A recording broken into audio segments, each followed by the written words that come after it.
Dunque la comunità polesana è stata ripetutamente tradita, possiamo dire. Si è già ricordato il fatto territoriale del 1999, quando questa comunità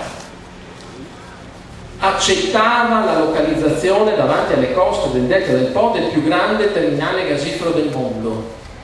E in quel patto però era scritta un'altra cosa, che si accettava quel terminale gasifero ma anche per agevolare la trasformazione a gas metano della centrale. Il terminale gasifero è stato realizzato, è entrato in funzione, sorge davanti alla darsena della centrale di Porto Tolle, ma il progetto di trasformazione non è a metano ma appunto a carbone. Si dice l'alternativa alla situazione occupazionale ed economica è drammatica, e non c'è dubbio che sia drammatica, e non abbiamo alternative.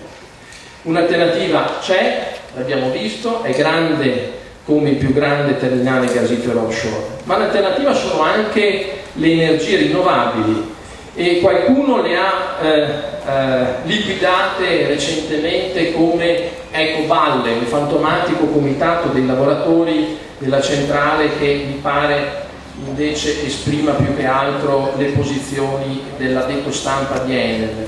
E qualche giorno fa, a proposito di energie rinnovabili, venerdì sabato scorso, avrete letto, immagino, del più grande impianto di produzione di pannelli solari in Italia, che è stato inaugurato proprio da Enel e da Sharp vicino a Catania. L'impianto, dice la stampa di Enel, prevede nella fase iniziale 280 persone a regime, 500 in cantiere, 280 nell'indotto.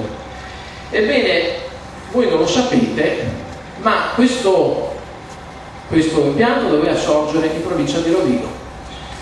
Nel maggio del 2008 il presidente della provincia di Rovigo, l'allora presidente, aveva scritto all'amministratore delegato Scaroni e aveva formalizzato la candidatura della provincia di Rovigo per la localizzazione di questo importante impianto.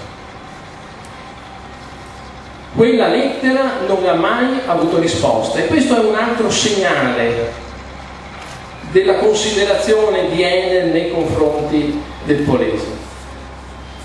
Questo poteva e può ancora essere il Polese: energia rinnovabili, turismo, agricoltura e pesca di qualità, oppure centrali a carbone, discarica di rifiuti, cementifici, appunto la preistoria della tecnologia.